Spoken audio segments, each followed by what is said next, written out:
बिस्मिल्लाहिर्रहमानिर्रहीम, अस्सलाम वालेकुम रहमतुल्लाहि व बरकातुहू। थोड़ी देर पहले हमने इस चैप्टर नंबर 5 का पहला हिस्सा मुकम्मल किया, जो कि इसके एमसीक्यूज़ और इसके शॉर्ट क्वेश्चंस के मुतालिक था। अब हम इसका आखिरी हिस्से पे जा रहे हैं, जो कि लॉन्ग क्वेश्चन प्लस न्यूमेरिकल्स के। बड़े अरसे के बाद एक किसी भी चैप्टर में न्यूमेरिकल्स हैं, और ये न्यूमेरिकल जो है इंतहाई इंपॉर्टेंट है, बोर्ड में पक्का इनमें से न्यूमेरिकल्स आता है। तो चलते हैं जनाब न्यूमेरिकल्स के ऊपर। पहले तो देखते हैं इसके जो लॉन्ग सवाल्स हैं, पहले इसके लॉन्ग सवाल कर लें, फिर इसके न्यूमेरिकल वन बाय वन करते हैं। इसके लॉन्ग सवाल भी सारे किताब के ऊपर से मैं निशान लगा देता हूँ। टेक्स्ट बुक याद रखें, सबसे बेहतरीन है टेक्स्ट बुक पर। बॉयल के कानून की तारीफ करें और एक मिसाल देकर इसको वजाहत या इसकी डिस्क्राइब करें इसको। पेज नंबर 92 एंड 93 पे इसका जवाब है। पेज नंबर 92 आ गया, और ये आ गया जी आपका लॉन्ग क्वेश्चन नंबर 1। ऑलरेडी मैंने मेंशन किया हुआ है, बॉयल का कानून, बॉयल्स लॉ। यहाँ से स्टार्ट कर देंगे। 1662 में रॉबर्ट बॉयल ने कांस्टेंट टेम्परेचर पर गैस और के वॉल्यूम और प्रेशर का मुकाबला किया था।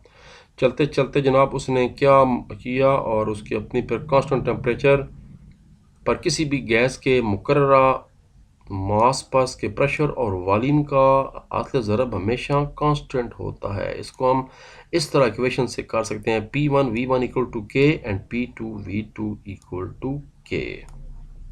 P1 मतलब है इब्तदाई प्रेशर है, और V1 इब्तदाई वॉल्यूम है, P2 आखिरी प्रेशर होता है, और V2 फाइनल या आखिरी वॉल्यूम होता है।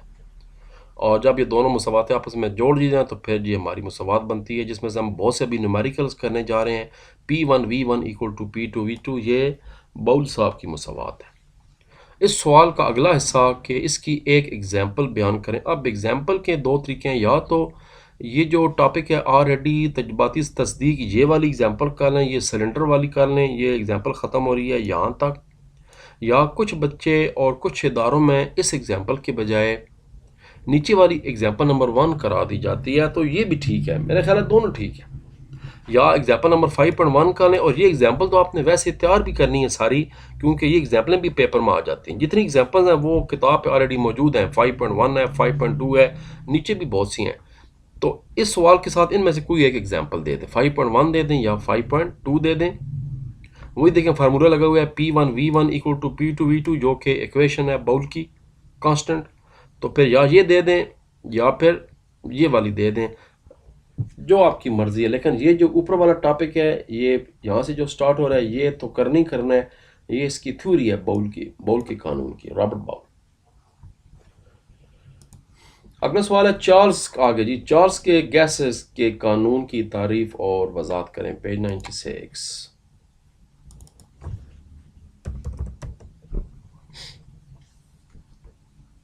चार्ल्स साहब आगे जी, लॉन्ग क्वेश्चन नंबर 2 मेंशन किए हुए। चार्ल्स का कानून है, प्रेशर को कांस्टेंट रखते हुए अगर गैस के वॉल्यूम और टेम्परेचर के मुतल्लक का मुताला किया गया, तो फिर 1787 में फ्रांस के साइंसदान जे चार्ल्स ने अपना कानून पेश किया। अगर प्रेशर को कांस्टेंट रखा जाए तो गैस के दिए हुए मास का वॉल्यूम और टेम्परेचर एक दूसरे के डायरेक्टली प्रोपोर्शनल होते हैं। तो इसके रूल से जनाब इसको इस तरह लिखा जा सकता है, V इक्वल टू के इंटू टे, यानी वॉल्यूम इक्वल टू के जो है वो इसकी कांस्टेंट है चार्ल्स का, और टी जो है वो टेम्परेचर है। या अगर के मालूम करना है तो फिर V ओवर टी होगा। के की मुराद जो है वो प्रोपोर्शनली कांस्टेंट है, टी से टेम्परेचर है, और इस तरह V से वॉल्यूम है। तो इसको हम इस तरह भी फिर लिख सकते हैं, और ये भी हमारे अगले आने वाले न्यूमेरिकल में बहुत ज़्यादा फार्मूला इस्तेमाल होगा, बॉयल का और ये वाला चार्ल्स का। अब इसकी तस्दीक भी करनी है, और तस्दीक ये जनाब आप एग्जांपल ले लें, सिलेंडर में इसको जनाब गर्म करें पिस्टन को, तो आप तस्दीक हो जाएगी। टेम्परेचर में इजाफे से वॉल्यूम में भी इजाफा हो जाता है। यहाँ तक एग्जांपल ये जो साथ डायग्राम बनाना है, बहुत ज़्यादा रंग बिरंगा ना करें, शोश ना करें, बस सिंपल दो जनाब पिस्टन बना दें और उसके बाद टेम्परेचर के हिसाब से पिस्टन ऊपर चला जाएगा क्योंकि जो गैस का प्रेशर है वो बढ़ जाएगा, वॉल्यूम, मॉलिक्यूल्स फैल जाते हैं सर। तो ये पूरा का पूरा आपका पेज नंबर 96, यानी पेज 96 पूरा का पूरा फुल ऑफ फुल कुल कुल। वेपर प्रेशर क्या होता है और इंटरमॉलिक्यूलर फोर्सेस इस पर कैसे असरअंदाज होती हैं, how intermolecular forces are act on it. What is vapor pressure? Page number 100 and 101. Okay, दो पेजेस। 100 पे बिल्कुल एंड पे है। वेपर प्रेशर क्या होता है? Long question number 3। एक खास टेम्परेचर पर माया के वेपर्स का माया के साथ इक्विलिब्रियम की हालत में पड़ने वाला प्रेशर इसका वेपर प्रेशर कहलाता है। और इक्विलिब्रियम वो हालत होती है जो वेपर्स के बनने और कंडेंस होने की शरह उसके बराबर मगर मुखालिफ सिमत में हो जाए। आगे चलते जाएं इसको जनाब एग्जांपल देकर इसकी जो डायनामिक इक्विलिब्रियम की हालत है वो शो कर दें। फिर उसके बाद देखिए उसने फैक्टर्स भी पूछे हैं कि माया के वेपर प्रेशर के अनुसार कितने फैक्टर्स पर, ये देख लें कैसे असरअंदाज होती हैं। तो फिर साथ जनाब इसके ये तीन ये भी बता दें, माया की नोयत, मॉलिक्यूल्स का साइज पे होता है और टेम्परेचर भी फॉलो करता है। तीन चीज़ें यहाँ तक, तीन फैक्टर्स हैं जो कि माया के वेपर जिस पर माया के वेपर प्रेशर्स का इन्सार होता है। तो ये पेज नंबर 101 के तकरीबन एंड से शुरू होगा और 100 के, और पेज नंबर 101 डायग्राम छोटा सा बना के सादा मुदा और यहाँ पर ख़त्म हो जाएगा। छोटा सा सवाल,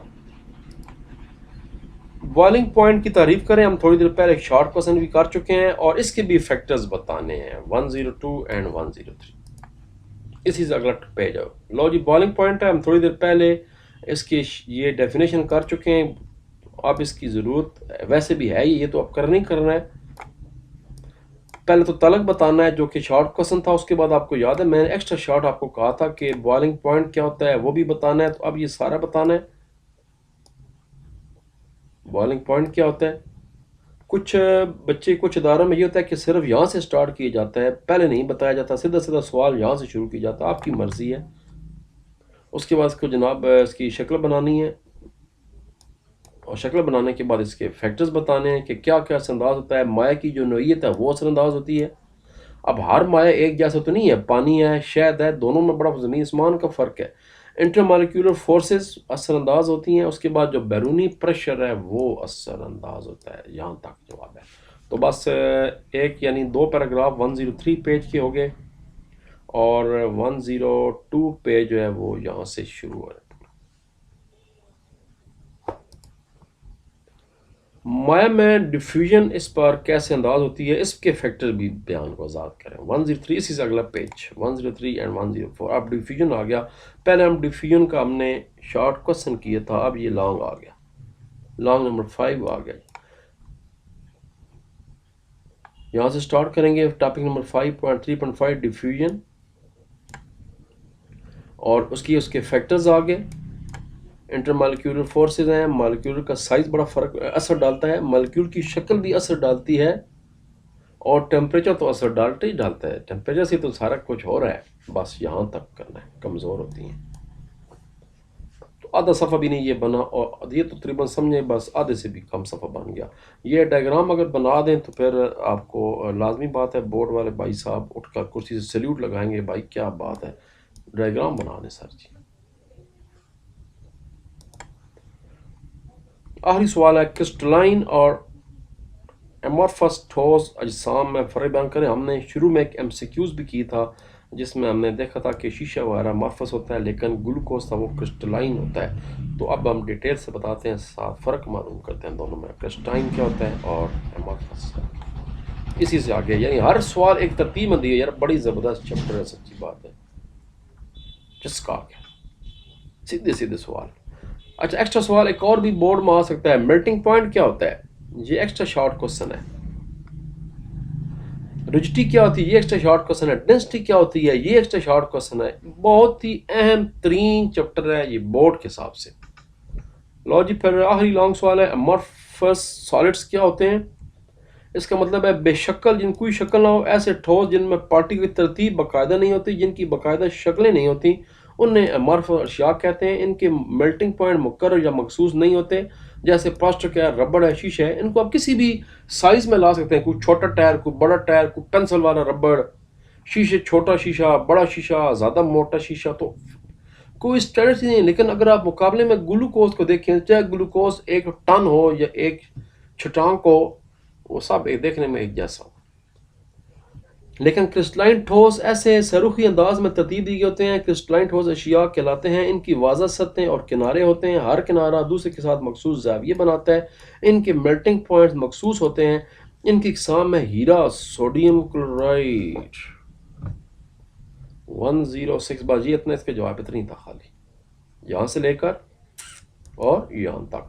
तो अब आगे जी वो शाकार जिसका था इंतज़ार, इसके न्यूमेरिकल्स हम लोग करने जा रहे हैं 1 बाय 1। पहला न्यूमेरिकल है मुंदरजा झैल यूनिट्स को तब्दील करें। डायग्राम मैंने सिर्फ खूबसूरती के लिए और आपकी मालूमात के लिए बनाए हुए हैं। पेपर में डायग्राम बनाने की ज़रूरत नहीं है न्यूमेरिकल्स में, या अगर आपके टीचर कहते हैं तो फिर जो कहते हैं वैसे कर लें। मेरे साथ में सिर्फ सवाल करना ज़रूरी है। तो पहले तो यूनिट्स को तब्दील करें जी। 800 मिलीमीटर पारे को एटमॉस्फेरिक प्रेशर में तब्दील करते हैं। शुरू में पढ़ा था कि एक ATM बराबर होता है 760 मिलीमीटर के। तो इसका फार्मूला लगा के वैल्यू पुट कर दें तो जवाब आ जाएगा 1.12 ATM। आया होगा जी, सीधा सीधा कैलकुलेशन, कोई इसमें खप, कोई इसमें चक्कर नहीं है। इसी तरह अगला है, इसको अब पास्कल में कन्वर्ट करना है। और हमने पढ़ा है कि 1 ATM 101 325 पास्कल के बराबर होता है। अब पास्कल कितने हैं? 205,000। तो फिर जनाब वैल्यू पुट कर दें, आपस में कट जाएगा ये, तो ये जनाब आ जाएगा 2.02 ATM। सीधा सीधा फुल फुल कुल्लू कुल।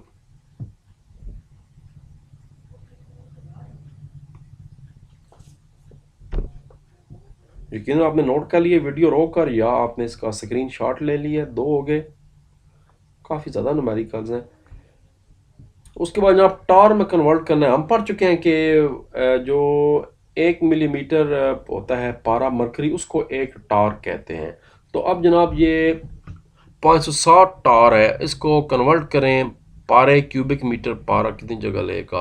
हम पढ़ चुके हैं 1 टार इक्वल टू। तो अब इसको जनाब कन्वर्ट करने के लिए 76/760 कर दें, आपस में कैलकुलेशन करें तो जवाब 76 आपस में कट जाएगा, 00 आपस में कट जाएगा, तो पीछे रह जाएगा सिर्फ 56। तो जवाब आ जाएगा 56 क्यूबिक मीटर जो मरकरी होता है वो 560 टार में आता है।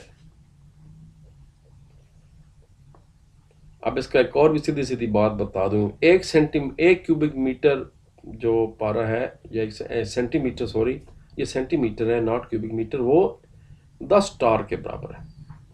तो फिर 1 सेंटीमीटर में 10 मिलीमीटर होते हैं, न बोले हो। तो फिर 1 मिलीमीटर जो पारा है वो 1 टार के बराबर है। तो 10 मिलीमीटर यानी 1 सेंटीमीटर पारा 10 टार के बराबर है। तो फिर 560 जो है वो 56 सेंटीमीटर के बराबर होगा। ज़रबे 10 कर दें, सीधा सीधा हिसाब था, क्योंकि सेंटीमीटर में कन्वर्ट करना था, मिलीमीटर में नहीं करना था। मिलीमीटर तो ऑलरेडी 560 होया हुआ है। सीधा सवाल था, इन्होंने उल्टा मुल्टा कर दिया ताकि आप लोग घबरा जाएं। लो जी, फिर पास्कल में कन्वर्ट करना है 1.25 एटमॉस्फेरिक प्रेशर को। हम पढ़ चुके हैं कि 1 एटमॉस्फेरिक प्रेशर बेसिकली 101 325 पास्कल के बराबर होता है। अब इशारिया 25 करना है, तो इसको ज़रब दे दें 1.25 से, तो जवाब आ जाएगा 126656 पास्कल। ऐसे सवाल एग्जाम में आ जाएं तो बस फिर क्या ही बात है। क्वेश्चन नंबर 2 है, यूनिट्स को तब्दील कर देना है। केल्विन आगे, केल्विन आपको सीधा सीधा पता है 273 273 होता है। आपको मैं समझा दूं क्योंकि तमाम न्यूमेरिकल में ये इस्तेमाल होगी आगे। हमारे पास 2 मशहूर जो हैं वो यूनिट्स होते हैं, एक सेंटीग्रेड होता है हमारे पास थर्मामीटर, और एक केल्विन में होता है। जो केल्विन में 0 है, बेसिकली जो हमारा 0 डिग्री होता है थर्मामीटर्स के ऊपर जो हम रोज़मर्रा इस्तेमाल करते हैं, ये किसी भी वाटर का आपको पता है फ्रीजिंग पॉइंट होता है। लेकिन केल्विन में इसको 273 केल्विन कहा जाता है।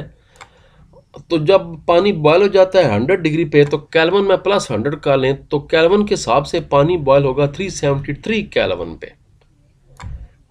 सेंटीग्रेड वाले हिसाब से -273 जो है वो आखिरी वैल्यू है, एब्सोल्यूट ज़ीरो है, लेकिन केल्विन में उसको ज़ीरो कहा जाता है। तो ये बस फ़र्क है सारा। अब सीधा सीधा जनाब इधर आ जाएं वापस। पहला सवाल है कि 750 डिग्री सेंटीग्रेड को केल्विन में कन्वर्ट करें, तो +273 कर दें। सीधा सीधा डिग्री सेंटीग्रेड टेम्परेचर +273, 750 +273, जवाब आ गया 1023 केल्विन। 150 डिग्री को कन्वर्ट करें तो 150 को 273 से प्लस कर लें, जवाब आ जाएगा 423 केल्विन। अब उल्टा करें जी, 100 केल्विन को करें सेंटीग्रेड में, अब माइनस करना है 273, प्लस नहीं करना। अब ये सारा चक्कर था बस। कन्वर्ट करना हो डिग्री सेंटीग्रेड से केल्विन में तो +273, केल्विन से डिग्री सेंटीग्रेड में कन्वर्ट करना हो तो -273। तो टेम्परेचर हमारा जनाब 100 के है और डिग्री सेंटीग्रेड में कन्वर्ट करना है तो -273 करें तो जवाब आ जाएगा -173 डिग्री सेंटीग्रेड। इस तरह 172 केल्विन करना है तो 172 -273 -101 डिग्री सेंटीग्रेड। बुनियादी बातें बस याद रख लें। और अब हम न्यूमेरिकल शुरू करें बड़े वाले। एक गैस का प्रेशर 912 मिलीमीटर है, यानी 91.2 सेंटीमीटर हो गया, और इसका वॉल्यूम जो है वो 450 क्यूबिक मीटर है।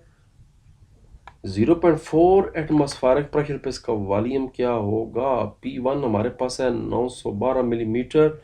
जब इसको आप जनाब कन्वर्ट करें ATM में तो ये निकल आएगा 912/760 बराबर 1.2। हमें एक वैल्यू पता लगी।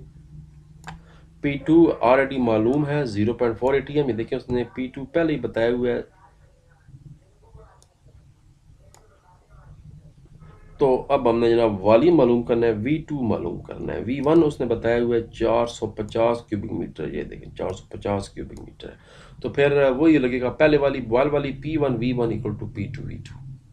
और V2 मालूम करना है तो V2 जनाब आ जाएगा ये, और पीछे रह जाएगा P1 V1 over P2। Value put कर लें।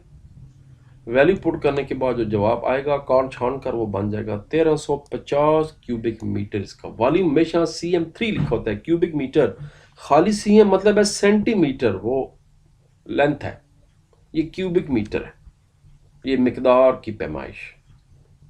ये मैं रंग बिरंगे शोशा मिटा देता हूँ ताकि आप आसानी से इसका स्क्रीन शॉट ले लें या इसको लिख लें। ये यहाँ से शुरू हो रहा है। मैं स्क्रीन शॉट छोटी करता हूँ ताकि आप पूरे का अगर लेना चाहें स्क्रीन शॉट, ये स्क्रीन मैंने छोटी कर दी है, अब पूरे का आ जाएगा। ये डायग्राम बनाने की ज़रूरत मर्जी है, शोशा बनानी तो बना दें। अगला जनाब न्यूमेरिकल है एक गैस का प्रेशर। ये तो रिपीट हो गया, ये तो रिपीट हो गया। Y Y Y. एक लो जी, उस्ताद मोहतरम ने 2 सवाल रिपीट कर दिए माशाल्लाह। ये रिपीट हो गया सवाल, नीचे भी वही सवाल है। तो फिर कॉमन सेंस की बात है, उसका जवाब 1350 है ना। ये सवाल रिपीट हो गया था, सिर्फ फ़र्क क्या पड़ा, डायग्राम मैंने चेंज कर दिया जी।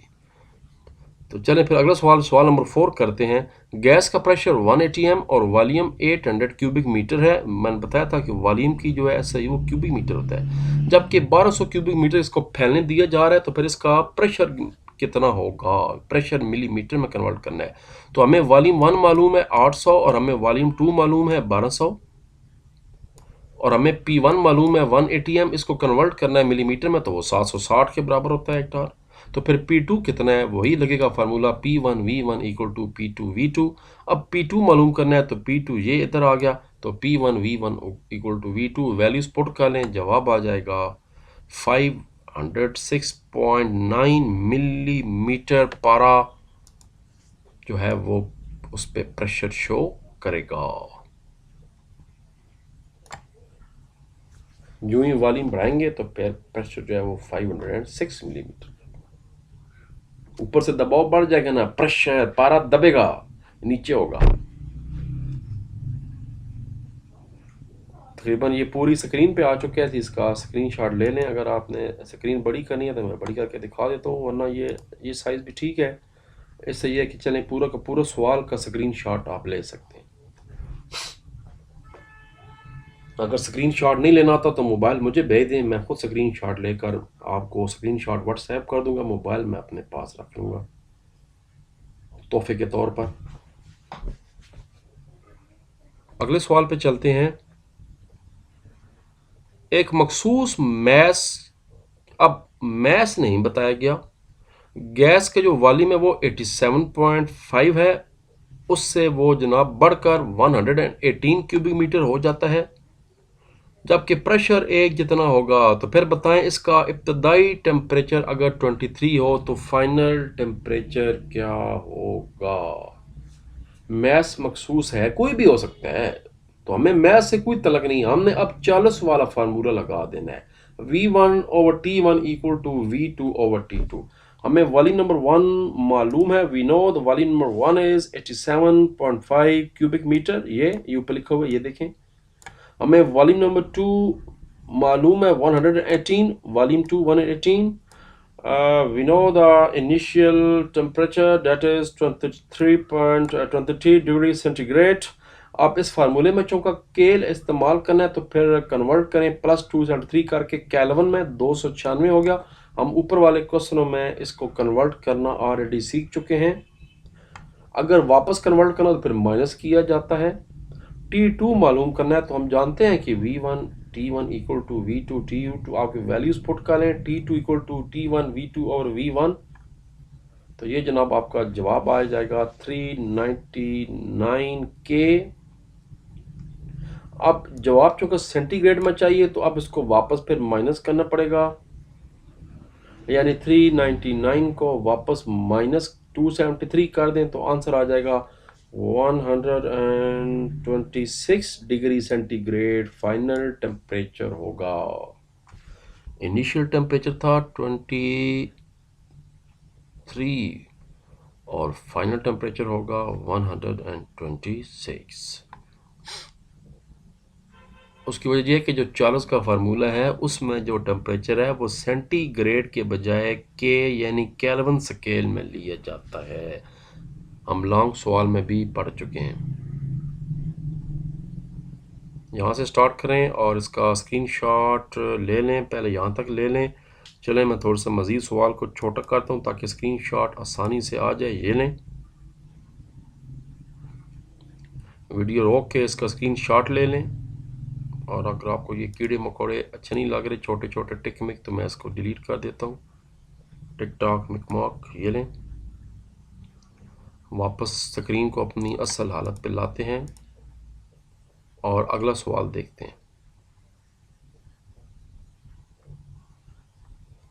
एक गैस को कांस्टेंट प्रेशर पर 30 डिग्री सेंटीग्रेड से 10 डिग्री सेंटीग्रेड तक ठंडा किया जा रहा है। ओके,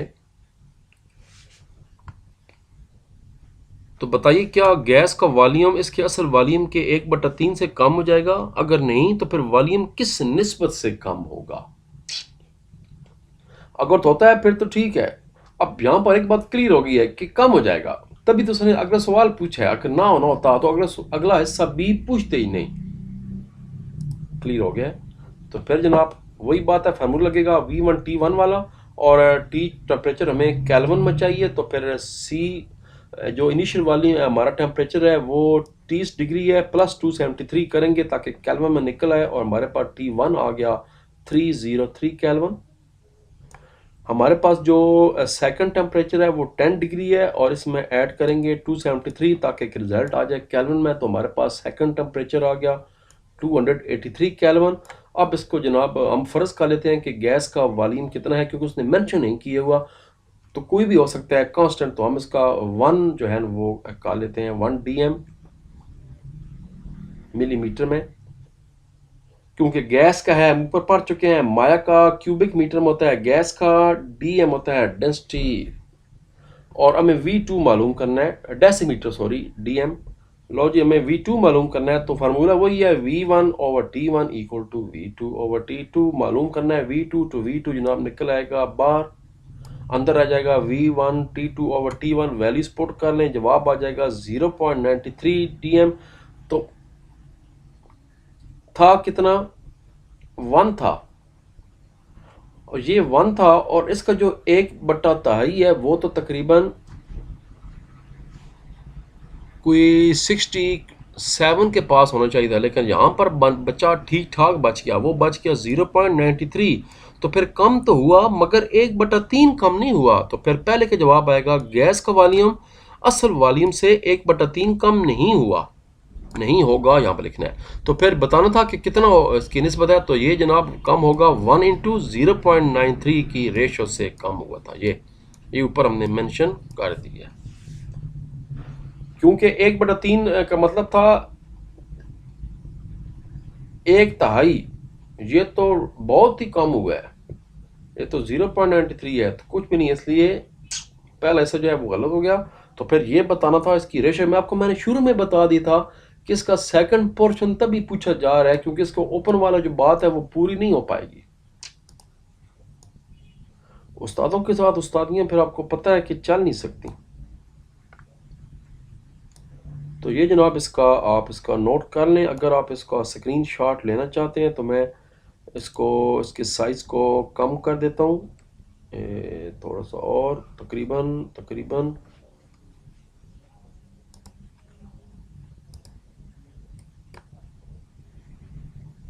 लो जी, फिर ये रुक गया। अब आप इसका आसानी से पूरे क्वेश्चन का स्क्रीनशॉट बमा शानदार डायग्राम से ले सकते हैं। डायग्राम का इसके साथ कोई तलक नहीं है, ये मैंने शो शॉक के लिए नेट से उठाकर जोड़ूंगा। ज़रा रंग बिरंगे सवाल हो जाते हैं, बच्चों को अच्छे लगते हैं, यानी 100% सवाल के साथ ये रिलेटेड नहीं है मगर है उसी से एक हद तक मिलता जुलता। स्क्रीनशॉट उम्मीद आपने ले लिया, तो फिर अगले क्वेश्चन पे चलते हैं। गुब्बारे हवा भरते हैं, तस्वीर बिल्कुल सवाल के मुताबिक है। गुब्बारे की असल शक्ल ये थी, बताना यह है कि क्या गुब्बारा सुकड़ जाएगा या गुब्बारा धरा मतलब है बहुत फूल जाएगा। धरा मतलब यह कि ज़्यादा ही हवा भर दे धरा हो जाता है, लेकिन बस बताना सिर्फ ये है। तो सवाल पहले पढ़ लेते हैं। एक गुब्बारा जो स्टैंडर्ड टेम्परेचर यानी 0 डिग्री और प्रेशर 180 एम पर 1.6 जो है डेसीमीटर जो है वो फूला है हवा से, क्योंकि गैस का DM होता है और माया का CM होता है। इसको पानी की गहराई में ले जाया गया। अब पानी का प्रेशर पड़ना शुरू हो गया, तो प्रेशर उस पर पड़ा 3 एटमॉस्फेरिक का। तो फर्ज करें कि टेम्परेचर तब्दील नहीं हुआ, तो गुब्बारे का नया वॉल्यूम क्या होगा? क्या ये सुकड़ेगा या फैलेगा? तो जनाब हमें P1 मालूम होगा कि 180 एम है, ये लिखा हुआ है 1 एटमॉस्फेरिक प्रेशर 180 एम। सेकंड भी हमें मालूम होगा 3.0 है, सेकंड 3.0 है। पहले का हमें वॉल्यूम मालूम हो गया था 1.6 था, तो V2 मालूम करना है। V2 से पता लग जाएगा, अगर तो ये 1.6 से कम हुआ मतलब है गुब्बारा सुकड़ेगा, अगर ये 1.6 से ज़्यादा हुआ तो मतलब है गुब्बारा फैल चुका है। ये बात है। तो वही V1 और P1 इक्वल टू V2 जो हमने शुरू के सवालों में किया था। तो V2 मालूम करना है, तो V2 अब आ जाएगा P1 V1 over P2। Values put कर दें, 1 मल्टीप्लाई बाय 1.6 ओवर 3। लो जी, फिर जवाब आ गया 0.53, जबकि इसका पहले गुब्बारे का वॉल्यूम था 1.6। तो 1.6 के मुकाबले में ये बहुत ही कम हो चुका है, तीसरा हिस्सा। तो फिर जनाब गुब्बारे का नया वॉल्यूम 0.3 बन गया। चुनांचे वॉल्यूम कम हुआ है इसलिए गुब्बारा सुकड़ेगा। ये वाली सिचुएशन आ जाएगी, ये वाली कॉमन सेंस की बात है। प्रेशर पड़ना है तो उसने सुकड़ ही जाना है। मैं इसका साइज छोटा कर देता हूँ ताकि अगर कोई आप में से इसका स्क्रीनशॉट लेना चाहे तो ले सकता है।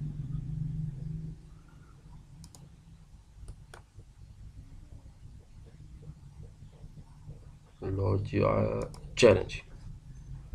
अब इसका आप गुब्बारे समय स्क्रीनशॉट ले सकते हैं। इस सवाल के साथ मैं रिकमेंड करता हूँ कि बैलून बना दें, अच्छा गुब्बारा बनाएं, देखने में गुब्बारा हो, फुटबॉल ना हो। क्योंकि गुब्बारे और फुटबॉल में फ़र्क होता है।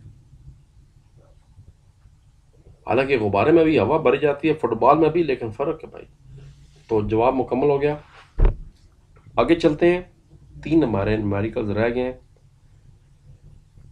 नियोन गैस, रंग बिरंगे आप देखते हैं बड़े सुपर स्टोर में और दुकानों के बाहर रंग बिरंगी पीलियां नीलियां सुर्ख छोटी छोटी जनाब शीशे के अंदर जो है वो गैस जल रही, जिसको नियोन साइंस कहते हैं। असल में इनके अंदर मशहूर आलम नियोन गैस होती है। जब उसमें बिजली पास की जाए तो वो रंग बिरंगी करती है। ये आजकल छोटे छोटे बच्चों के लिए खिलौने सर की बोतलें भी मिलती हैं, ट्यूब भी मिलती है। उसको एक दफ़ा चार्ज करके आपको दे दी जाता है, आप खुश होते रहते हैं। सुबह होते हैं तो बस चार्जिंग ख़त्म, तो फिर रंग बिरंगे भी ख़त्म। नियोन गैस बहुत कम प्रेशर यानी 0.4 atm, तो हमें P1 मालूम हो गया 0.4 है, 1 से कम है। 73.5 क्यूबिक मीटर जगह घेरती है, ठीक हो गया जी।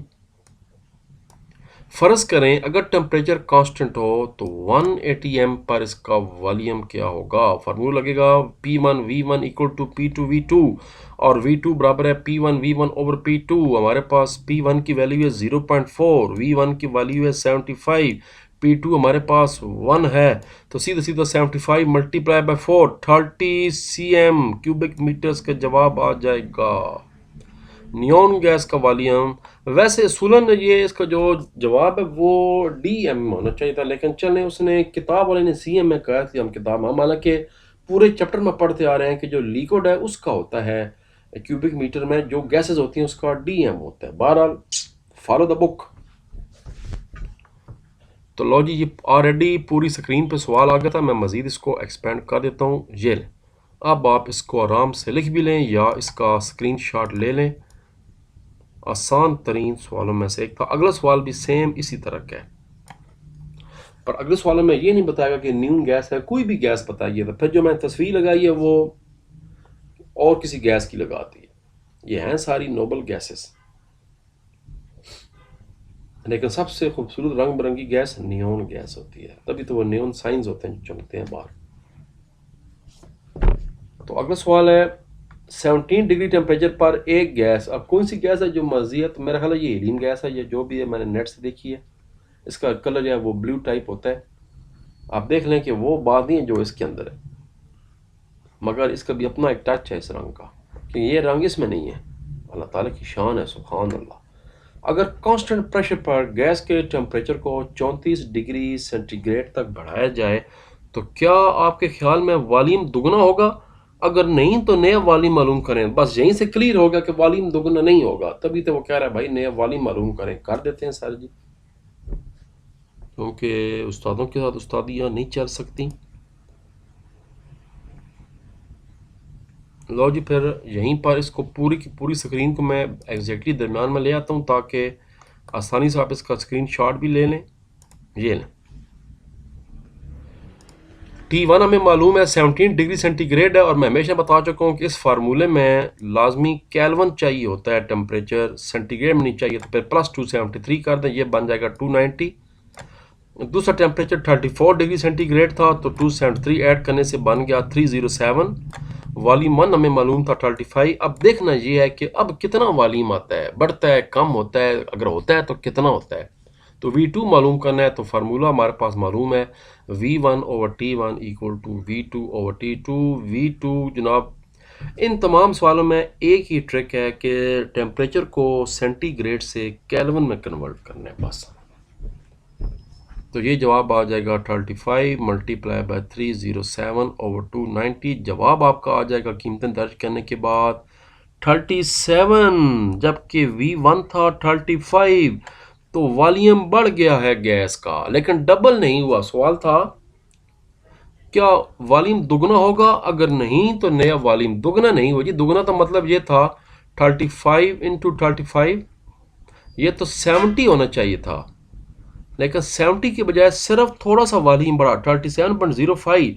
तो हमारे सवाल का पहला जवाब है वॉल्यूम बनेगा 37.05, लेकिन वॉल्यूम डबल नहीं हुआ क्योंकि टेम्परेचर डिग्री सेंटीग्रेड में लिया गया है। चार्ल्स का कानून सिर्फ उस वक्त लागू होगा जब टेम्परेचर को केल्विन स्केल में लिया जाता। तो जो जवाब है इसका जो नया है वो 37.05। अच्छा, लंबे चक्कर में ना पड़े, आप सिर्फ बस एक ही लाइन लिख लें, ये वाली, बस वॉल्यूम डबल नहीं हुआ, बस ये बता दें, क्योंकि सवाल में ये पूछा गया है क्या वॉल्यूम डबल नहीं होगा, नहीं तो फिर नया वॉल्यूम मालूम का, उसने वजह नहीं पूछी, इसलिए छोड़ दें, जितना पूछे इतना बात करें, बस बस आप सिर्फ ये लिखें।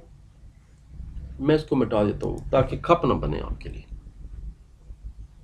इसको रद्द कर देते हैं।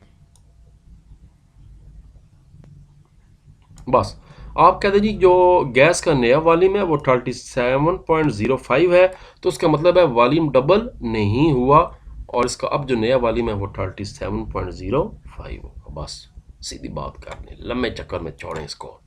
तो अब इसका आसानी से आप जनाब ये स्क्रीनशॉट ले सकते हैं। ये मैं इसकी शोशा मैं मिटाता हूँ। आखिरी शॉर्ट जो न्यूमेरिकल है वो हमारे एक बड़ा ही बहुत बड़ा निज़ाम शमसी का प्लैनेट है ज़ोहल, जिसको सैटर्न कहते हैं। आपको पता है उसके बहुत से चांद हैं, ज़मीन का तो एक चांद है, मगर सैटर्न के पता नहीं 16-18 चांद अब तक दरियाफ्त हो चुके हैं, और उनमें से जो सबसे बड़ा चांद है उसको टाइटन कहते हैं। उसके बारे में सवाल अगला, तो आखिरी न्यूमेरिकल सैटर्न, ये जनाब सैटर्न है, ये उसकी तस्वीर सारी आगे, इसके बहुत से चांद हैं, ये तो सिर्फ यहाँ पर ये एक चांद मेंशन हुए हुए है। इसके अलावा जनाब ये एक चांद है, मगर ये चूँकि साइज़ में छोटे हैं, बड़े चांद ये हैं जो आपको नज़र आ रहे हैं। इनमें जो सबसे बड़ा है वो ये वाला चांद है, इसको टाइटन कहते हैं, और ये खुद सैटर्न है। सुभान अल्लाह, क्या खूबसूरत चीज़ परवरदिगार ने बनाई है। टाइटन का एटमॉस्फेरिक प्रेशर जो है वो 1.6 इंटू 10⁻⁵ है। टाइटन जो है वो सैटर्न का सबसे बड़ा चांद है। तो एटीएम में इसका एटमॉस्फेरिक प्रेशर क्या होगा? सिंपल, आपने पास्कल से वापस एटीएम में कन्वर्ट करना है, बस खत्म। हम ऊपर डेफिनेशन याद है, आप शॉर्ट क्वेश्चन में पढ़ चुके हैं न्यूटन मीटर वाली। तो बस जी, टाइटन का एटमॉस्फेरिक प्रेशर है 1.6 इंटू ये वाला। तो इसका हमें मालूम है कि 1 एटीएम बराबर होता है 101325 पास्कल के। तो फिर 1 पास्कल बराबर होगा 1/101325 के।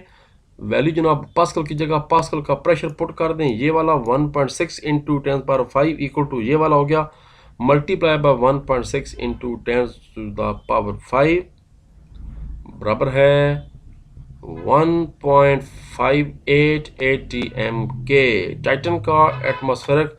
अच्छा, अगला सवाल भी था, क्या ये ज़मीन के एटमॉस्फेरिक प्रेशर से ज़्यादा है? जी बिल्कुल है, ज़मीन पर तो 1 है। 1 सर हम शुरू में पढ़ चुके हैं, पारा 761 ATM। लेकिन जो टाइटन का एटमॉस्फेरिक प्रेशर है वो 1.58 है, जो कि ज़मीन के एटमॉस्फेरिक प्रेशर से ज़्यादा है। नीचे ये स्टेटमेंट भी आपने लिखनी थी।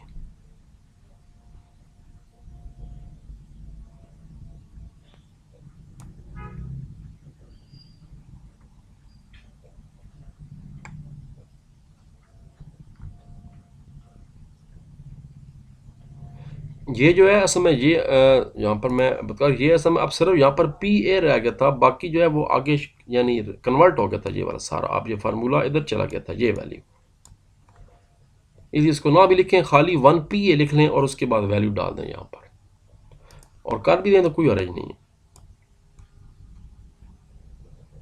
क्योंकि मल्टीप्लाई होना है ना, तो इसको अब इधर चला जाएगा तो मल्टीप्लाई हो जाएगा। तो ये सिर्फ असल में सिर्फ अब बस यही कर दें यहाँ तक इसका, तभी ठीक है। जवाब आ जाएगा 1.58 के। स्क्रीनशॉट उम्मीद आपने ले लिया है, और इसके साथ ही शानदार चैप्टर अपने अख्ताम को पहुंचा इंशाल्लाह। फिलहाल मैं अब इस सिलसिले को रोक कर मैट्रिक की बारी, क्योंकि बहुत शोर मचा हुआ है पूरी दुनिया में जी कि मैट्रिक के सर कोई नहीं करा रहे, उस्ताद जी किधर गए हैं। तो मैट्रिक के मैं 5 चैप्टर कराता हूँ, फिजिक्स केमिस्ट्री के, उसके बाद फिर वापस आएंगे, अभी बहुत टाइम है पेपरों में, इंशाल्लाह उससे पहले बुक मुकम्मल कर देंगे। अल्लाह तबारक व तआला हम सब का हामी और नसर हो। पाकिस्तान जिंदाबाद, पाकिस्तान हमारी पहचान। लॉन्ग लिव पाकिस्तान इंशाल्लाह। अल्लाह हाफिज़, जज़ाकल्लाह खैर।